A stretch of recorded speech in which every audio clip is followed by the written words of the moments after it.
Comment prépare-t-on une solution? Maintenant, chers élèves, pour préparer une solution, il nous faut deux méthodes. Soit on peut faire ce qu'on appelle une dissolution. Maintenant, une dissolution n'est rien d'autre que, par exemple, ici, je prends une solution S, par exemple, dont je connais le volume de la solution. Le volume de la solution, par exemple, on peut me donner 100 millilitres. Connaissant aussi la concentration, bien sûr, de cette solution, exemple, on me donne 0,1 mol par litre. Et là, on peut me demander de préparer une solution S, bien sûr, contenant 100 millilitres de cette solution-là.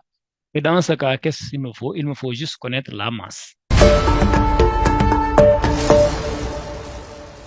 Il me faut connaître la masse de cette solution que je vais dissoudre, bien sûr, dans 100 millilitres d'eau.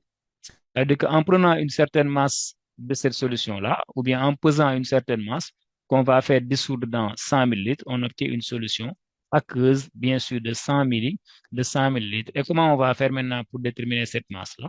Donc là, depuis la classe de quatrième, on nous a dit que masse toujours égale nombre de moles, bien sûr, multiplié par masse molaire. Or, ici, on sait que le nombre de moles, bien sûr, c'est la concentration multipliée par le volume de la solution. Et là, ça va nous donner, bien sûr, la masse de cette solution-là va être la concentration multipliée par le volume multipliée par la masse molaire de cette solution-là. Et connaissant la masse, bien sûr, on peut déterminer, ou bien on peut préparer même cette solution aqueuse-là en pesant ici à l'aide d'une balance la masse correspondante qu'on va dissoudre dans de l'eau. Dans ce cas, j'aurai une solution aqueuse de 100 millilitres maintenant à partir de cette masse-là que je viens de calculer. Donc, ici, pour préparer une solution, donc connaissant la masse, on peut toujours préparer une solution. Ou bien, chers élèves, on peut faire aussi ce qu'on appelle la dilution. Donc là, je peux utiliser la méthode de la dilution. Donc, pour préparer une solution, soit on fait une dissolution, soit on fait une dilution. Maintenant, comment faire la dilution? La dilution, c'est juste lorsqu'on a, par exemple, une solution S, bien sûr, de concentration connue, de concentration, si je veux une solution S1, de concentration C1 connue, de volume V1 aussi connu. Maintenant, là, si j'ajoute de l'eau, ajouter de l'eau signifie faire une dilution.